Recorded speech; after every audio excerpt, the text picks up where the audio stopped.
Record it. Happy Monday, everybody. Very excited to have some fun today talking about multiple offers because I've seen a lot of crazy over the last, well, definitely a few weeks, but it just seems to get crazier. I don't know about you guys, but it's just people are now getting more comfortable with the crazy, so they're getting crazier. That's what I'm noticing. So what we're going to talk about today is what is actually within the bounds of what we can be doing. Right? What is truly what should be happening? And we're gonna kind of go through all that. So what I'm gonna do is share my screen, and I'm gonna play from the start. All right, here we go. Okay, does everybody see that? Yep. How well do you understand working with multiple offers? It's kind of a question we all sort of want to know, right? And I know I definitely want to know as your broker. So we're all going to learn it together. All right, so here's the first one. Ready? If a seller puts in a counter offer, how long is the window of acceptance for that counter? Anybody? I should have 48 hours 48 hours. Who said that? or 2 days. Shane. Oh, that's Mr. Shane. You are right. Correct, Shane. Woo! 1 point goes to Shane. Unless there be an override. Sure. And what would that be? How many contract classes you've come to mind? Whatever the seller dictates. Right, on your offer, right? Because if you actually, it depends, are you using the counter offer form? Are you coming in with a new offer yourselves? Because if you're putting in a new offer, you have all new terms on that page, don't you? Because this is a brand new scratch offer. So nothing that was said before has to be in there. You can change it completely. You can keep some of it. So I personally, if I'm representing the seller, I like to put that offer out as a brand new offer because it's now the seller countering. So you get to write the offer and make sure it's exactly how you want to do it. Anybody out there using counter offer forms? Nobody? Sometimes. I'm going to share a story about a counter offer form. I had a really good agent, Deb Bullen. No, the truth is we were using a residential contract and she got an offer that was good, but we wanted to counter just a couple things. One was timing on the close. It wasn't even the purchase price. I think one had to do with the closing date, but there was a part that she forgot, and it was capping those 3 costs in the residential contract that you've accepted. How much the seller's willing to pay for general repairs, WDO, and inspections. She had meant to put into the counter offer saying up to a certain dollar amount in each. She didn't. When the offer initially came, it came blank, which means 1.5%. So by having the seller send that counter offer and then they just initial that counter offer, what does that mean? All the other stuff in the contract is now accepted by the seller. So we had to hope and pray to God that there was really not a lot of things wrong with that house because that seller had now opened up the risk to 1.5% of the purchase price for each of those inspection items, which if I'm on the buy side, I feel great about. If I'm on the sell side, I'm going to throw up right now. So that's why I'm not a huge fan of the counteroffer form. I'm not going to say, guys, you can't use it because that's not true. Independent contractors do what you want. But what I am going to tell you about that counteroffer form is be very careful with that counteroffer form. That counteroffer form only counters those specific terms that you've notated. Also, here's a question. If you use a counteroffer form, do you have to send it back with the rest of the contract signed? Yes. You got it, Miss Jules. Woo! A point for Jules. Yes, of course, because if you just sign a counter, right? Are you agreeing to all the rest of the things? You need to have that contract signed, and the counter offer is now incorporated into that. We all good on that? All right, moving on to the next one. Anyone having fun yet? I'm having fun. I'm always having fun. True or false? These are some true or falses. Once an offer is submitted to the listing broker or listing agent must provide a written affirmation to the cooperating broker stating that the offer has been submitted to the seller or a written notification that the seller has waived the obligation to have the offer presented. Is this a requirement? No. It should be. Well, guess what it is? It's a Code of Ethics Standard Practice 1.6. Oh, Is actually a requirement, which is why I tell you guys to use those multiple offer forms. Because when they submit that multiple offer form to you, right, now you can initial back that it has been presented. Now, well, I don't want to give away the next question, so I won't say anything. But any questions on that? So it truly is a requirement, not by your licensure law, but by code of ethics, that you notify in writing that the offer has either been submitted or that it had, the seller has waived their obligation to have that presented. Why would a seller do this? Well, it's a good question, Marie, but I want to answer that quite yet because I have questions on it. But good question. Any thoughts or questions on that, guys, that you want to ask? Because I think that's a really important one because look, nobody knew that. I think, So- I have a, oh, go ahead, ahead. Shane. You might have the same answer, question, so go ahead. oh, well, just I've submitted so many offers, especially lately. There are some obviously that acknowledge and will present, but some that don't. So do we have any kind of standing to report them or? Well, we'd have to come back in writing and request to have the acknowledgement from either the broker or the seller that has been, the seller does not have to do it, the broker really does. But if the seller would rather be the one that signs it, it's fine. Because you know, you have that offer rejection. All they need to do is initial that offer rejection on the contract. So I always have my seller like initial the entire contract and sign it with a rejection. So they know, so the buyer knows that it's been seen. But I think You're I'm one of the following rare standard people that practice. do that. thank you for being an ethical code of ethics filter. I like that. But that is exactly true. But really that one page, if you just submitted that one page that just says, you know, that they've rejected the offer, that's fine too. But it is truly, it went into effect. Actually, Shane, we were still in the old Lake Nona office when this went into effect. So that's what, like 3 years ago now. So it's been around for a long time, but are agents not doing this at all? Absolutely. How many agents don't even know this is part of code of ethics? Probably 90% of them. Me? But you do now, Jules. Okay. Woo! Okay. Any other questions? Emily, did that answer your question or you have one? No, I was basically just saying that if we have an email back to them that they've been received or that it's been, that would count as written notice. An email, a text message, written does not I mean mean- it has to be anything formal. You Absolutely. could So I send a think text we message are- back and say your Yeah, offer so I was think- presented, the seller denied it, sorry, you know, that kind of thing. You absolutely could do that. But what you Yep, that's can't what do we're is doing, just yeah. simply ignore it. And especially if they request it, you have to give it to them. Because here's the rest of your question, Shane. If you've requested it in writing and they won't give it to you, yes, you can put them in for a code of ethics violation with the board. Or there's a procedure to do that, and we would put them in for a code of ethics violation and they violated. But unfortunately, there's probably like a billion of these out there, so. But it is true, we need to clean up our industry. So I would Yeah. suggest, instead of going that far, to say, well, obviously, I'm sure you're very busy, but of course, according to standard practice 1.6, you're aware, you must notify us in writing whether the offer was submitted or the seller has waived the obligation to have it presented. I would highly recommend you do that because you know what? We need to educate the realtors on the other side who have no idea that that is actually a code of ethics requirement. Everybody Yeah. get on that? Woo! See, Yeah. we're learning here today. We're having some fun. Okay, moving on.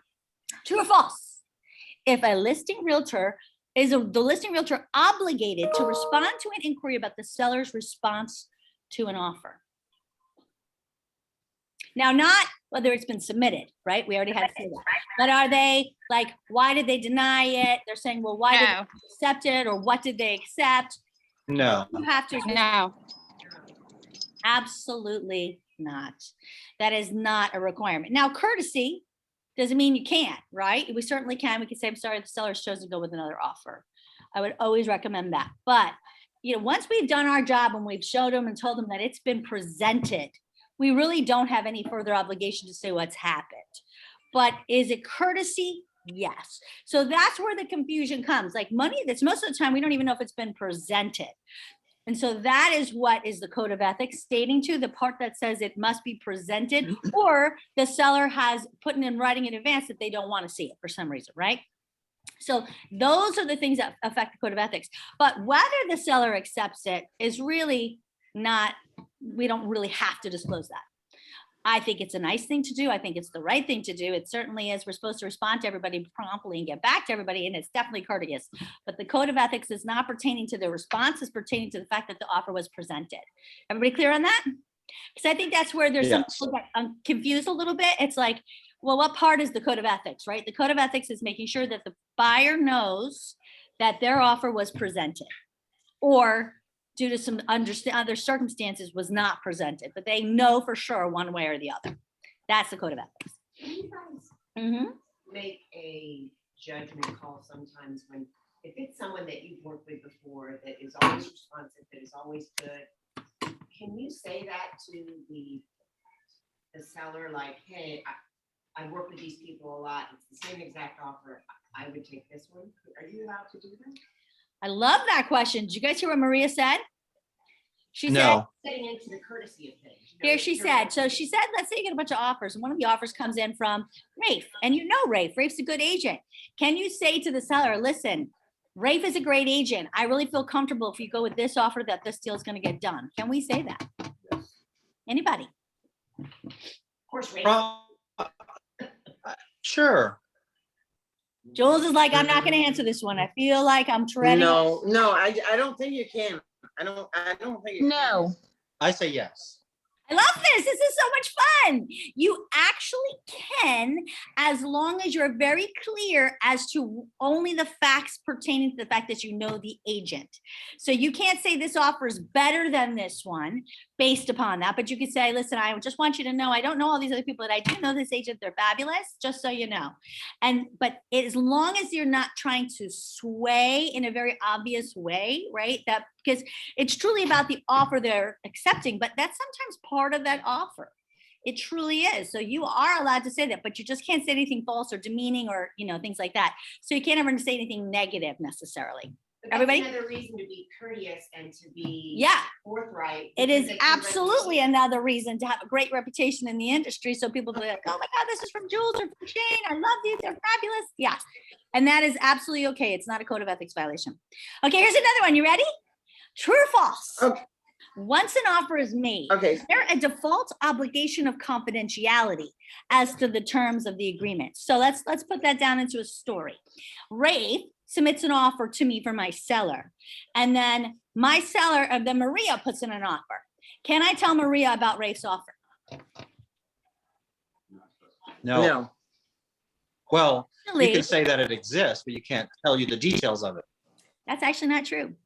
The truth is, I it depends. seem- I'm going to be the legal Oh. hotline for a second. It depends. It depends on what the seller has allowed you to talk about. So if the seller says it's multiple offers, you can share that it is a VA loan. You can share that it is, obviously you can't see the Yes. person's information, right? I mean, there's certain privacy laws here. But in terms of the terms of the offer, well, it's a full price offer. It's a VA offer. It's cash offer. You are absolutely allowed to share those things. However, you must have, and I would suggest to get it in writing, the approval of the seller to do so. Even the price. But see, they're going to want to be careful about that. Do they want to tell the price? Is it truly in their best interest to tell the price? This is where we've got to talk to our sellers. Because let's say Rafe came in at a full price offer, but his full price offer was VA. So if I say to Maria, well, I have a full price offer, but it's a VA, she might say, well, great, I can come in lower with a cash offer because it's a much better offer. See what I'm saying? So it didn't help the seller if I told them that. Right? So it doesn't mean that I can't. It just means sometimes I just don't want to. But here's a question. Can Rafe now ask me in writing if I gave the details away of their offer? Can he ask me that? Anybody? raise the realtor or the Yeah, seller? he's the Rafe. He's the first realtor that put in the offer. And then Maria came in the offer and I told Maria all about Rafe's Yes. offer. He can Absolutely. ask. He can ask. Can ask, and I have to tell him if he asks, because the seller gave me the authority to tell them. So I could say, yes, the seller has given me the authority to share the details of the offers that are coming in. I can absolutely do that. But if the seller is not giving me that authority, I can't, right? Everybody good with that? And you always want that in writing. Right. I would always get in writing, guys, especially today with these multiple offer crazy. Get everything in writing. And be careful, but it Is there a form? Yes, go with the multiple offer forms at the end. We're going to look through them again. But you could also put it in the additional comments, or you could add it to a listing modification. You know, you could say in a multiple offer situation, the seller does not want to hear offers that are below this price. The seller allows me to share multiple offers and the details of. I mean, you could put it all down there and have them sign it. Second part of your first question. Okay. That was part of it. Yeah, that's part of the first question, but there's a little more with that. Okay.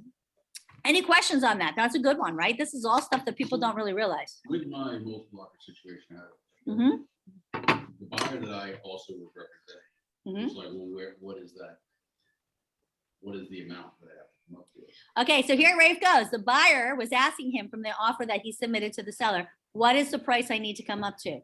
Do you have to tell him, the buyer, that? Not unless I have approval. From the seller, exactly. Which I didn't have. So what I basically said was, listen, I can tell you that this price probably isn't going to get the deal done without actually telling him what the price is. Yes, you have to be very careful about that. So if the seller has not given you the authority to share the price, you can't. Right. You absolutely cannot. So we have agents all the time keep calling, what do I need to do to make my offer get accepted? What do I need to do? What's going to make it the best offer? Unless the seller has given you advanced written notification of that, you can't tell them. That's the truth of how multiple offers work. I didn't know. And this is a violation that's happening a lot. I can tell you that. So if push came to shove, I could see a lot of things coming down to the board with violation issues. But that is how it works. If the seller does give it to you in writing, though, you can say any of that. You just obviously can't share any of the personal details of the person, you know. So as a buyer's agent, you're allowed to ask. Yeah, as a buyer's agent, you're allowed to ask. It doesn't mean that the seller's agent is going to tell you. It depends on what the seller has given them the notification and the authority to do. Right? Any questions on that? Ask that Mhm. question of the listing agent. They may not, I mean, other than Yeah, you, uh-huh. most of these people, do you have the authority to tell me blah, blah, blah? Absolutely. I always say that when you call the listing agent, you should always ask, has the seller allowed you to inform us of the other offers, the terms of the offers, any of the details? Absolutely. Because a lot of times the agent on the other side, to your point, Maria, has no clue whether they're allowed to say it or not. They haven't even read their own forms. Yeah, they don't even know that there's multiple offer forms. So I yeah, just assumed that we weren't allowed. see, a lot of people assume that. Yeah. You're going to learn a couple more things as we go forward. So this is going to be fun. Okay, true or false? Can you only show your seller's offer above a certain amount? So like, let's say I get a bunch of offers come in and I can pick and choose offers over a certain amount just to show the sellers. Can I do that as the agent? I'm the listing agent. Has the seller Only if asked, the seller has authorized it. And what did you say? has the seller determined the amount? That's exactly the right point. We were just talking about that. It must be in writing. And the seller, so if a seller says to you, this happens all the time, guys, I don't even want to know. Don't even tell me an offer below a certain price, right?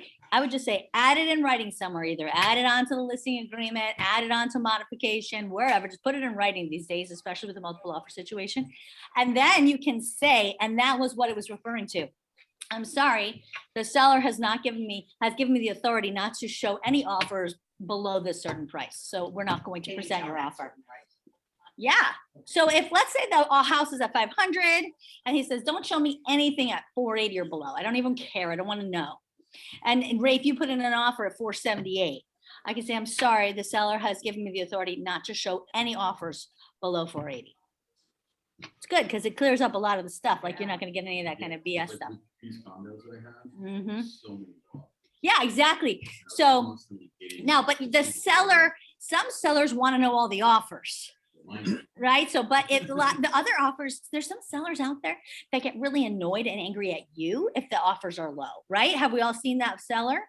So that's why if you are working with somebody that you feel is going to be that way, I would say in your appointment with them, I suggest if you feel comfortable with this, would you take a price below? What would be your lowest price that you want to accept? Well, I wouldn't go below 480. So are you giving me the authority not to show you any offers below 480? I don't want to waste your time if you don't want to see that. I would definitely, if it's that seller, because there's a lot of sellers who get mad when they get lowball offers, right? Now you can say, I have gotten a couple offers. I'm not going to show you because you don't want me to show you offers that are below 480, right? But it is a really good thing, I think, to help you kind of regain somewhat of a relationship with that difficult seller during a time when, maybe you're getting a lot of multiple offers. Does that make sense? Everybody good? Nobody. Yes, Thank you, Jewel. yes. Okay. All right, moving along. Can a seller counter some or all of prospective buyers in a multiple offer situation? So here's the story. I'm representing the seller. We have called for highest and best. We're going to be reviewing them by Sunday. Sunday comes, we've gotten 5 multiple offers. That's ridiculous, right? Today it'd be like 25, but anyway. So let's just say 5 because we were so. And my seller says, I want to counter offer all of those buyers. Is that allowed? Yes.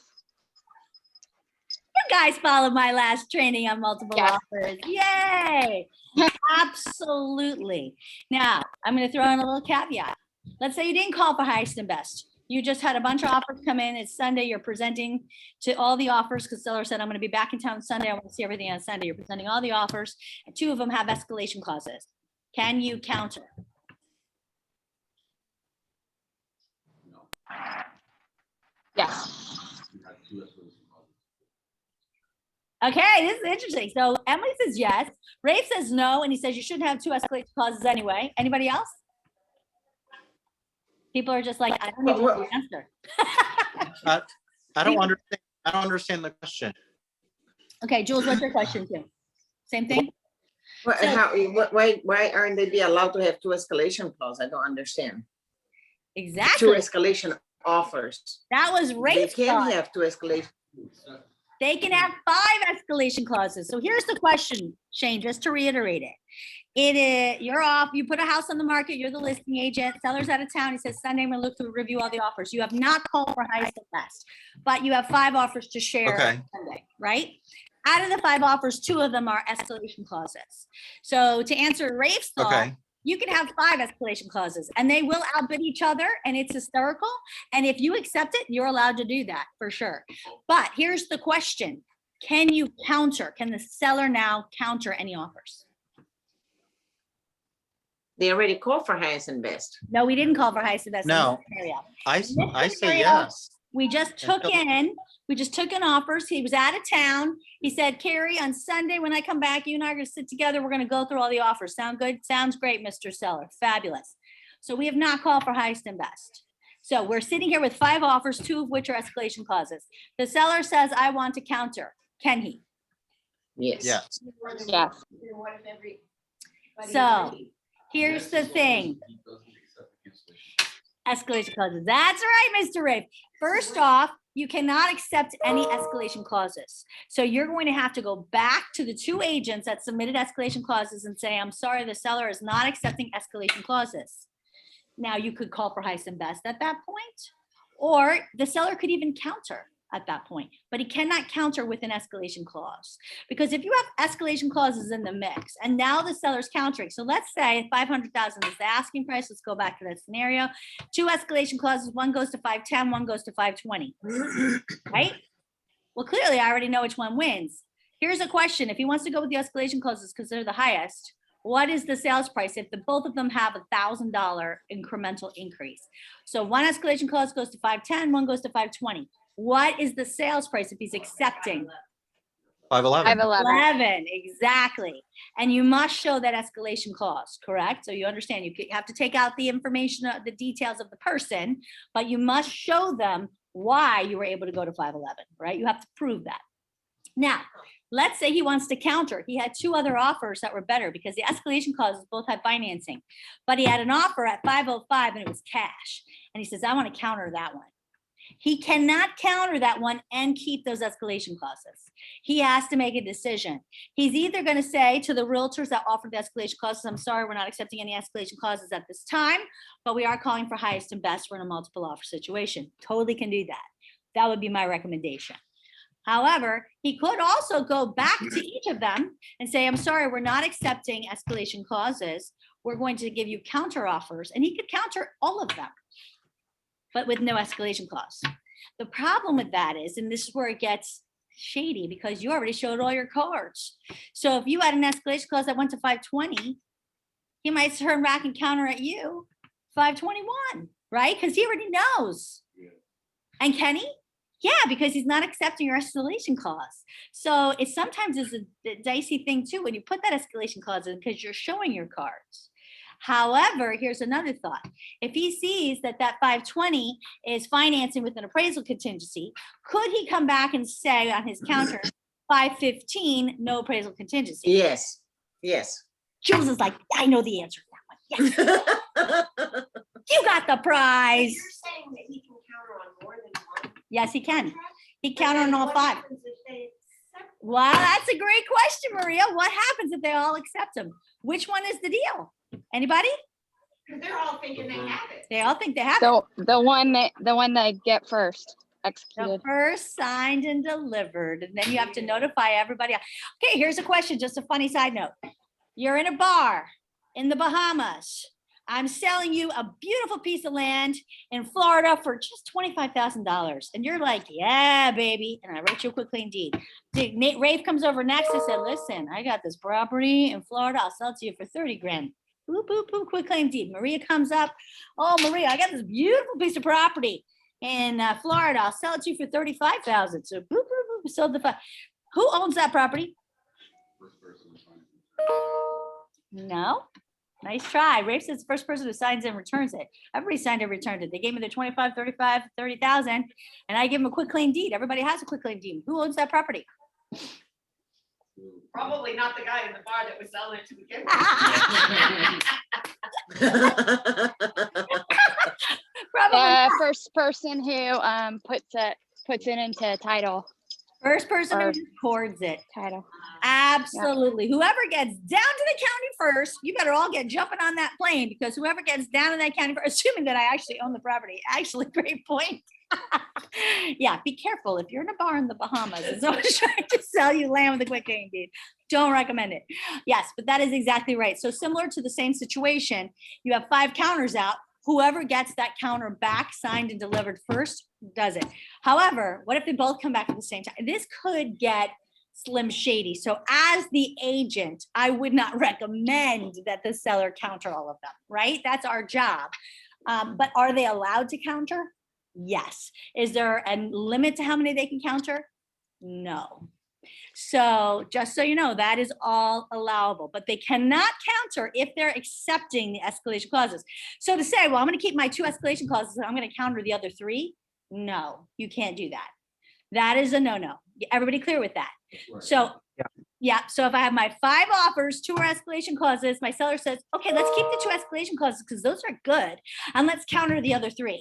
No, that is, I'm sorry, Mr. Seller, not allowable. What you can do is you can either say, we're not accepting the escalation clauses and now counter. I would personally recommend telling them you're not going to accept the escalation clauses, but you're asking for highest and best. Absolutely. That's Terry, I have a quick question. Sure. So the escalation clause only goes over the net price for the seller. yes. What if one of the buyers decides to choose title, which then shaves off closing cost fees for the seller? Do you have to factor that into? It's a great The question, price. Shane. I've never seen that one come up. I mean, in reality, yeah, you kind It's of net, yeah. because it truly is part of that net. I mean, but, and here's the caveat, the front page does not have anything to do with closing costs, right? Purchase price, deposit, balance to close. So really, unless you're taking off the purchase price, like you're giving money to closing costs or something like that, which are we seeing any of that right now? No. But let's say that was the case, that would come off the net. But I would hesitate to say the title cost, because yes, you're right, it does change the net. However, it's really part of closing costs, and closing costs are never factored into that equation on the front page. So if we come up with that, I would make a call to the legal hotline or Phil. Hello. But in reality, my call would be probably no. It would probably only have to do with actually the purchase price. Everybody good on that? Okay.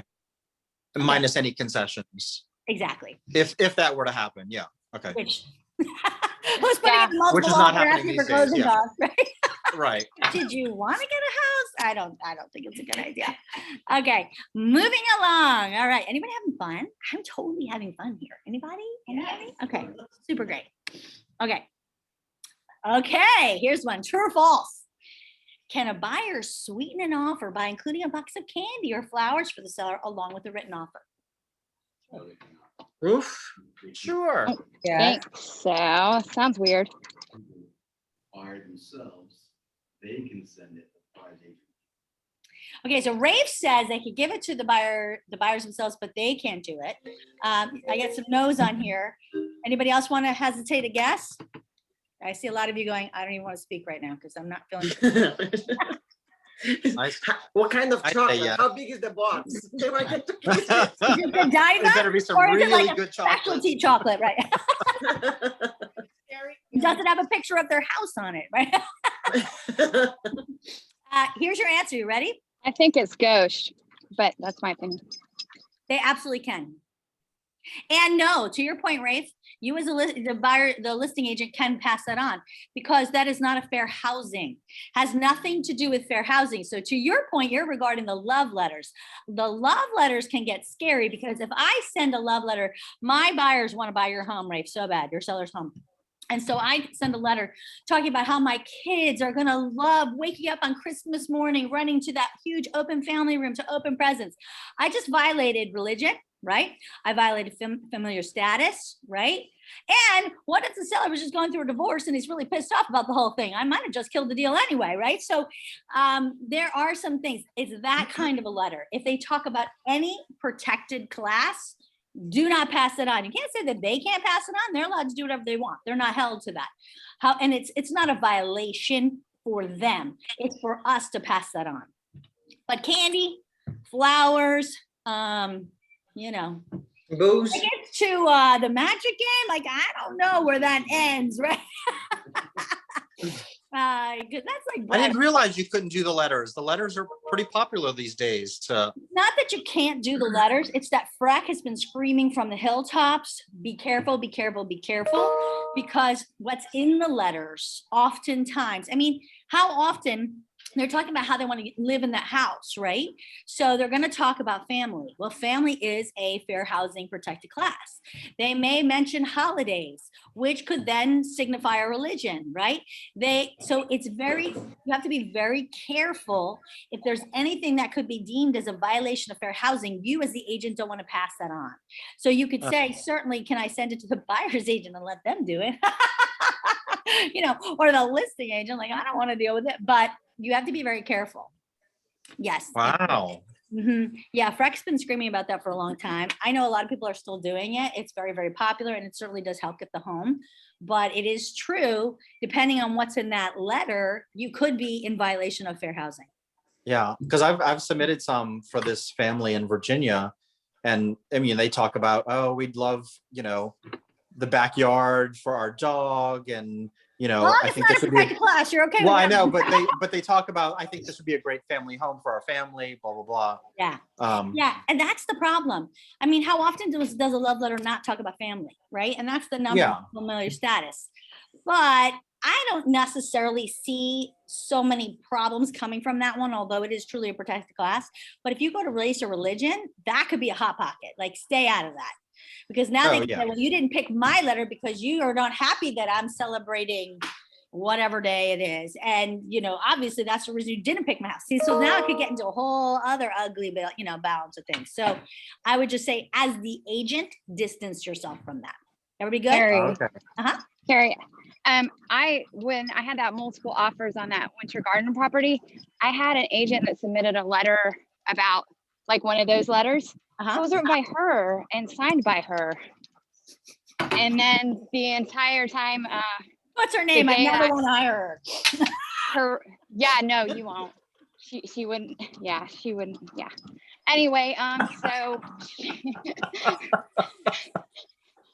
but the bottom line is then she was texting me the entire next day pictures of this lady and Yeah. the family, What and you need it to was just do- disgusting. You need to stop that immediately, and you need to say, I'm sorry, due to fair housing, I'm sure you realize that I cannot pass any of this on. Yeah, well, it was nipped in the bud when I just replied back in writing that their letter, that their, not letter, their offer had not been Yeah, but accepted, so. honestly, that agent, if you guys, I asked that if anybody gets something back, I would definitely say, you know, due to fair housing, I'm not allowed to pass this on. People need to understand that. That agent could Yeah, get some yeah. massive trouble. And it's really worse because it's her, right? So she's actually the Yeah. one committing the fair, you know, the thing about fair housing. So that's even worse than just passing the letter. Geez.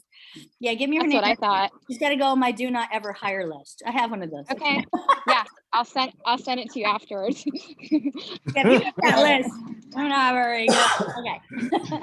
Moving on. True or false? If the buyer is willing to waive the appraisal, does that mean the lender is willing to accept the term? Nope. Anybody? I love Nope. George, just like, no. Anybody else want to hazard a guess? There's So another- if the buyer is willing to waive appraisal, you're saying, can the lender not reject? accept that term. Mhm. So here's the question. Oh. I'm submitting an offer for a buyer, right? No, I'd never do this. Okay, Rafe is submitting an offer.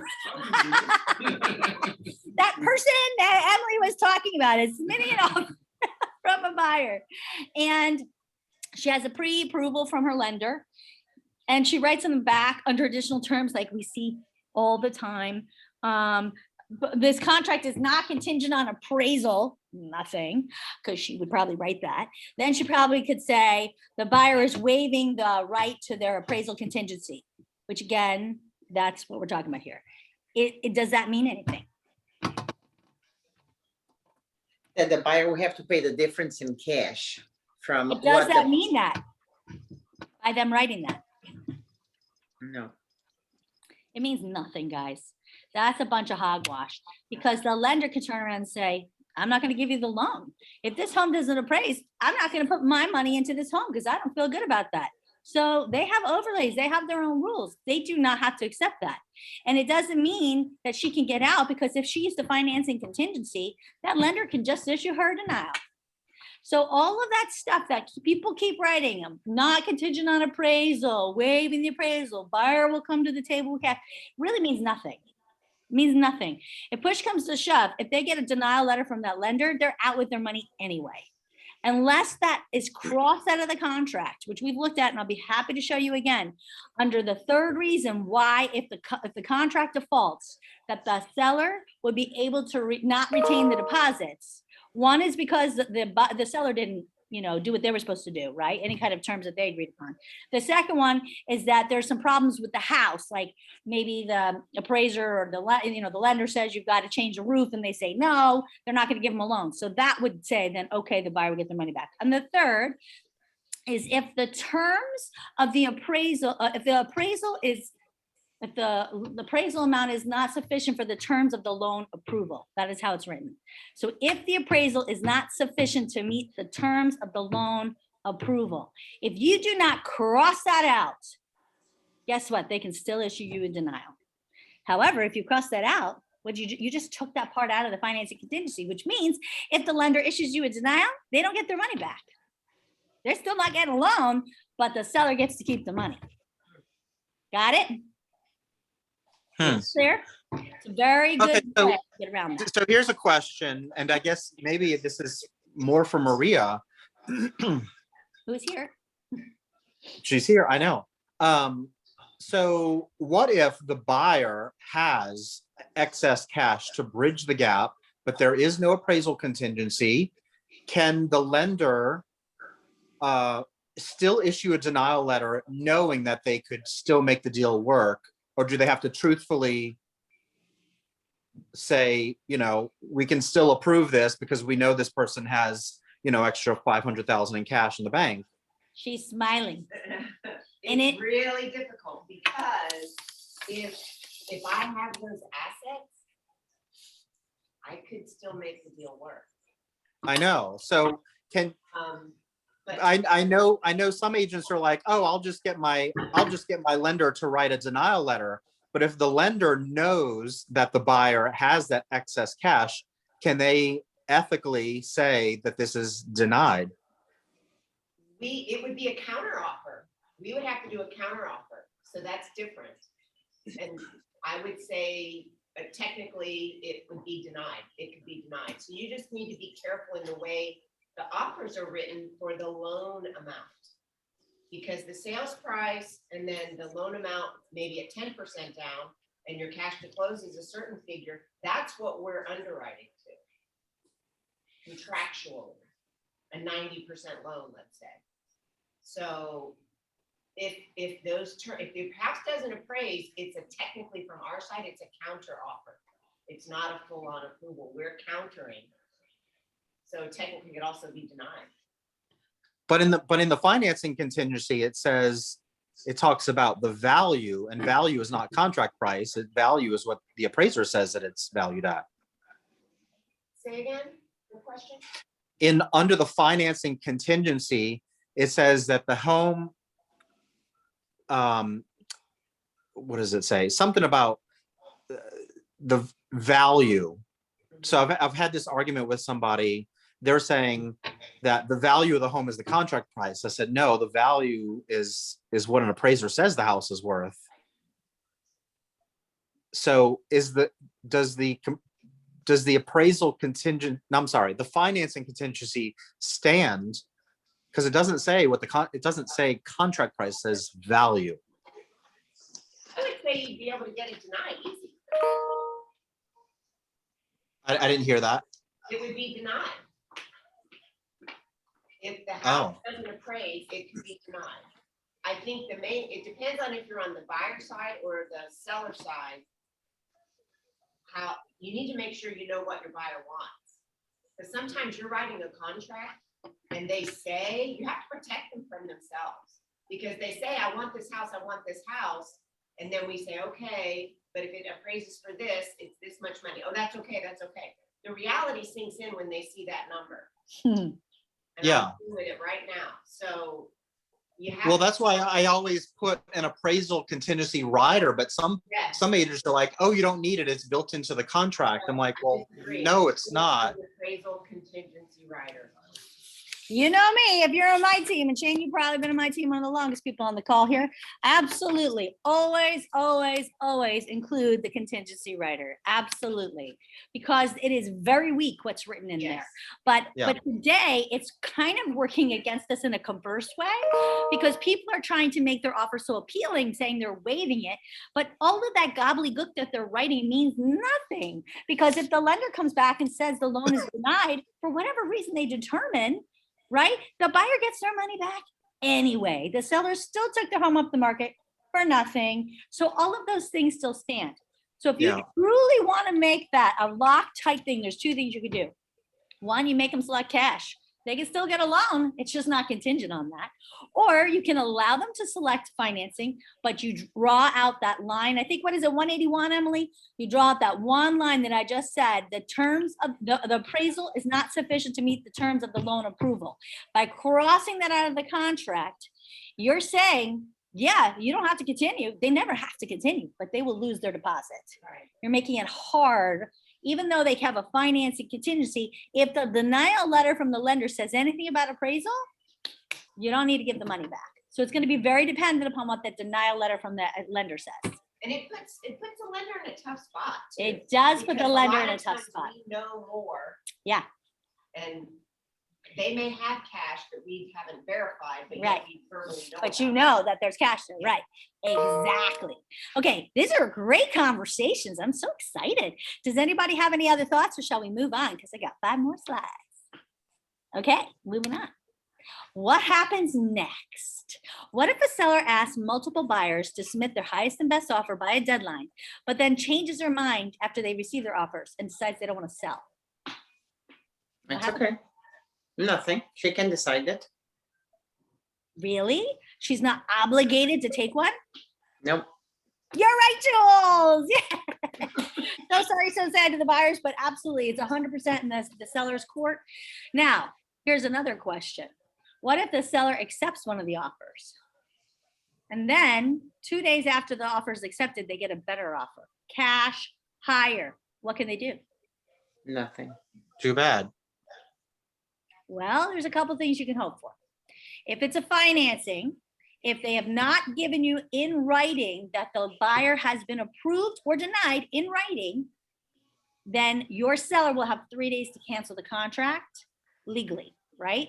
So, but if the loan approval period is the same thing as the closing date, what are you gonna do anyway, right? Now, if that were to happen and the seller were to exercise their right, I have done many of these actually, believe it or not, over the last few months. I've been working with agents where sellers have done that a multitude of times already. I did. Yep, see, you're one of them. Thanks, Sharon. Thanks for being that person. But it's, oh, that's right, you're a lady. But it's true. In some instances where this happened, there was one that happened where the seller had agreed to like a 2-month closing or longer. And then they got a better offer, which they took up as a backup offer, right? Which is always the best way to do it. Now, question, hold, pause. They take it as a backup offer.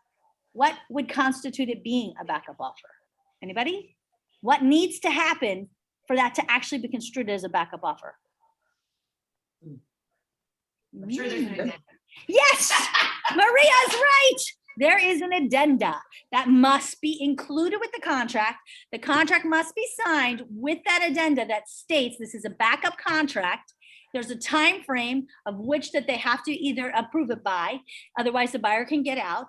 And if they receive in writing a notification from the seller that that deal have fallen through, the day they receive the notification is the effective date of the new contract. So if you said the deposit is due 3 days after the effective date, the day that the buyer has received notification that that previous deal has fallen through, that is now your new effective date. You have 3 business days, not 3 business, excuse me, I can't remember that. 3 calendar days to go ahead and get that deposit in, because that contract goes directly into effect. If you do not have a backup addenda, backup contract addenda, you don't have a backup offer. You have some There- verbal thing. Yes, Carrie, what happens if you've submitted a backup offer, but Okay. you're still looking for another house just in case that one doesn't fall apart? right? Are they obligated to still go through with it, even though they At might any have? time prior to getting that acceptance, that the notification from the seller saying that you're now in first position. But before that, they can withdraw that offer at any time. Oh, okay. Remember, they've not put any money in, right? Because the money's not due until, if it's left blank 3 days, but whatever, however many days, calendar days after the effective date. The effective date is only once you've received that written notification from the seller. So any point prior to that, you can remove it, no problem. Got it. Everybody good on that? Okay, moving on. So they have a backup contract. The thing was closing 2 months out or longer, I don't even remember. So they said, how can the seller get out? So how they got out was that the buyer's agent never notified my listing agent in writing that they received loan approval. Heard nothing, crickets. I said, be quiet, don't speak until the day after. And when you do speak, send it with the addenda. That is the release and cancellation, that put in the email that your seller is exercising their right to cancel with the 3-day rescission, refer to the contract, and say that the buyer will be retaining the deposits because they will get their money back. Am I the example in this scenario? No, it's Peter Lip. Oh, okay. Because it sounds just like mine. 2 Yours months was exactly closed. the same, yeah. It's the same thing. Yeah. Yeah, it was the same thing. I've actually gone through probably about 5 of them in the last few months, 5 of these. And at every turn, the seller was able to get out that way. However, the one little caveat in Peter's deal, which was really tough, is the agent kept talking about the loan, but never giving the written notification if it was approved or not. Never saying if you're going to continue or not. So we got lucky, but if they actually did say it's not approved or what happened, now you cannot exercise that right, because they've communicated in writing, which could be a text, could be an email, right? So it's like we were holding our breath. The buyer's agent, it's really supposed to be the buyer, but that never happens. The buyer's agent must communicate in writing by the end of the loan approval period that they've either been denied and going to cancel, or they've denied and they're going to continue, or they've received loan approval. It has to be one of those 3 things, but it has to be in writing. And at that point, if they've not received it, the seller has the right to exercise for 3 days, the right to cancel the contract. They give the money back to the buyer because they assume that they would have canceled, closed cash. That's what the assumption is, right? But they have the right legally to get out of that contract. What happens after day 3? After day 3, they lost that opportunity. It's gone. They're still locked into that contract. So you got to be so good on your dates. That's what I'm saying. So Mhm. any questions on that? Everybody good? Okay. There you go. Okay. Which type of brokerage relationship does this pertain to? Ready? The licensee is obligated to present all offers and counteroffers in a timely manner, unless a party has previously directed the licensee otherwise in writing. This is an actual code of ethics rule. Who does it pertain to? It does not pertain to everybody. Anybody? Transaction and single, maybe. Well, Anybody else? Anybody else? I thought it was all of them, but maybe not. No brokerage relationship. Maybe it doesn't not to pertain to that one. Anybody else want to hazard a guess? Jules, what do you think? I do not know. I really do not know. And you are correct in your assumption, my friend. It does not pertain to no brokerage relationship. It is a requirement of a single agency or a transaction broker that they must present all offers and counteroffers in a timely manner. Hey, Raj, except if directed in writing. So for example, to our point, don't show me anything under 480, right? That is something directed in writing, but everything else must be presented. We all good with that? Yeah. All right, moving along. See, we're learning so many fun things today, aren't we? True or false? If your seller feels overwhelmed by the number of offers they're receiving, can you as the agent help them by picking and choosing which offers to show them? No. No. Absolutely not. Is that happening? Absolutely. Which is why it's very important you understand that standard of practice 1.6, that it is a requirement by the Code of Ethics that the realtor must notify you that the seller has been shown the offer. Again, it's not about accepting the offer. It's about showing the offer. So if an agent is doing this, picking and choosing which ones they're showing, that's where you get the opportunity to say, we would like written notification from the broker or the seller, right? That the offer has been shown, has been presented. And you have every right to do that because they are supposed to, by the Code of Ethics, give you that notification in writing. Any questions on that? Because that's a good one. I have a question, and it kind of relates to this. So the family that I've been trying to get under contract forever in Virginia, I've submitted some offers on houses where they're not telling me that it's a multi-offer situation. They're not saying highest and best, anything.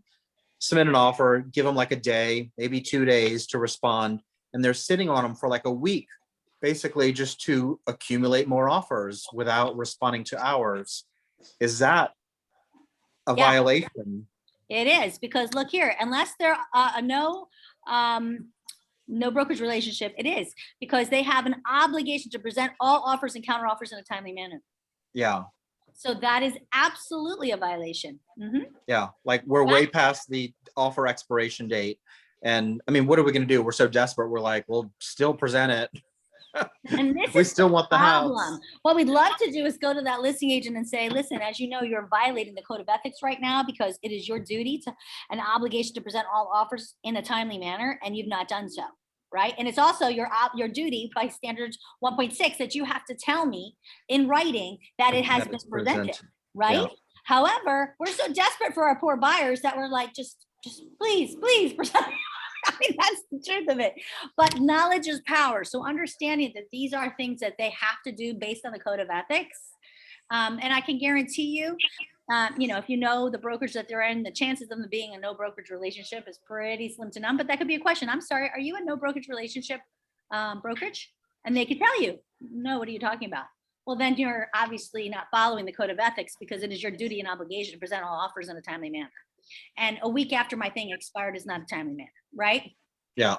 So, yeah, I mean, listen, that's why I want you guys to understand what the Code of Ethics is, what your rights are, and what they need to be doing, because the agents on the other side have no freaking clue. Let's be honest, right? Okay, moving on. So, true or false? If your seller feels I did that one already. Sorry. True or false? You should indicate the number and amounts of multiple offers received on a property in your report for the appraisal. Is that allowed? Can you add to your appraiser's report how many multiple offers and what the offers prices were? No. Anybody? Love that Jules jumps in. Thank you, Jules. I say No. yes. I think you can, but they probably don't. I think you could tell them that was multiple What do you offers. think? I think it's false. Guess what? It's true. As a matter of fact, the big group that runs the appraisers, they actually suggest that you include that in the report. It is important that they know, because today, especially, like I was just sharing with Maria, she was sharing with me, 2 houses just came in $150,000 low. That's Whoa. huge, huge. So that's like a house, right? Came a house under. So the key here is whatever information we could provide the appraiser with, they want us to give them that information. They're not going to discuss comps with us. They're not allowed to do so, but you certainly can provide them information. And it is important that they know how many offers have come in and what the prices were, because it does say something about the market, especially if they don't have a lot of comps, right? So it's absolutely not only allowed, but recommended by the appraisers. And I'm group. also seeing time adjustments. Remember? Yes, when the time there were adjustments. Down. Now Now time we're seeing- adjustments are up. Well, they have to adjust for time. Our market has done such strange and crazy things over the last few months. If they're not adjusting for time, they're not doing their job. It's still coming. What do you mean adjusting for time? So if the comps that were in the community were 6 months ago, 6 months ago, we were in a different market than today. So it used to be, if it was a year, right, they would adjust for time. They're now adjusting for time in a shorter time frame, because they know the market that we were in 6 months ago is not the market we're in today. That's what I mean. The other thing, just so you know, here's a question. You're representing the seller. The listing comes in $100,000 below. We've seen it. Are you allowed to reach out to the appraiser and contest it?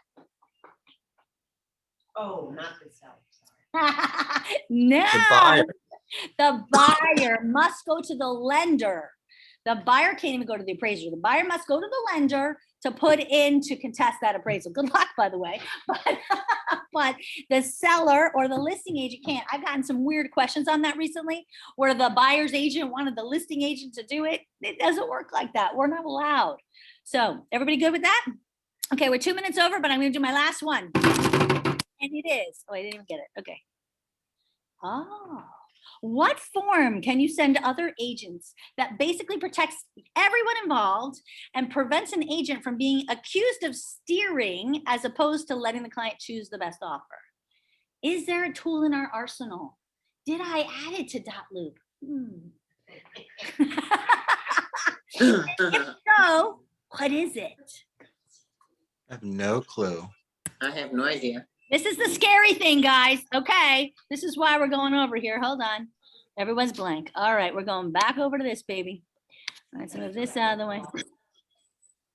Thank you, Maria. We're going to go into Dotloop. Guess what we have in Dotloop? I don't know. The Dotloop guru of all. Who's that? Who's that? Oh, wait, that's me. That's right. I added a multiple offer form. You've got a folder in there under multiple offers. And this is where it is. Multiple offers to buyers. This is the form that will protect you. So God forbid, like Rafe, in your case where you're representing both sides, do you not think they're going to come at you and say, oh, you didn't do that right? You didn't even present your offer. You know, you swayed them because you're on both sides. Yeah, they're going to do that all day long. But if you get this in writing, this is your protection. It tells, this is exactly when you're calling from, highest and best, you need to put this in the MLS. You need to have it in there, and every person who puts in an offer should have this signed. And this is going to say the very basic things. The seller has requested each buyer, not you, the seller, to send their highest and best by what day, at what time, when is the deadline, right? All offers must be in writing. How many times in the recent couple of weeks I've gotten this BS question about people putting in verbal offers? That's the stupidest thing I ever heard. Offers must be maybe submitted via email or personal delivery, right? Seller has the sole and absolute discretion to accept, counter, or reject any offer received. Seller is not required to accept any offer regardless of the terms and conditions, and has the right and discretion to reject all offers. You know how many agents don't know that? So many agents don't know that. After receiving all offers, the seller has the right to further negotiate the terms and conditions, right? Like we said, we can counter on any offer. So just because you call for highest and best doesn't mean even that you're done. They can still counter. Seller has no obligation to negotiate or communicate with each and every buyer. They never have to tell you. We as agents have to tell them their offer was submitted or did not get submitted because it wasn't high enough or whatever, right? If that was in writing, but we don't have to tell them anything other than that. Okay. Also, the seller can make a decision based upon the criteria they deem appropriate. So it can't say, well, what was the price? Or what? It doesn't matter. It's on the seller's sole judgment. Price is only one factor that may be considered. I think it was Emily. Someone was coming out, you kept saying, well, why did they accept this? And our price was the highest and blah, blah, blah, blah. It doesn't matter. They don't have a right to say anything to you. That's why we're sending that. And then was it you, Emily? The lady it's that same lady who sent that letter did that to me. So Of course. surprising. Let's get her name. I need to recruit her today. She's a fabulous one. We can't save them all. Okay. If the seller accepts the buyer's offer and such offer does not result in a closed sale of the property, the seller may, at their sole discretion, reopen negotiations with any buyer. The seller may also request the listing agent to solicit new offers. So that tells you, just because you did multiple invests doesn't mean that you have to stop there, right? They can do whatever they want. You can put whatever in here. You could say, do not submit an offer below 580. You can put in whatever terms the seller wants to put in, right? And then by signing this form, all signatories are acknowledging their understanding of the terms and conditions. So the seller signing it and the buyer signing it. The reason this is important is because agents don't have any clue.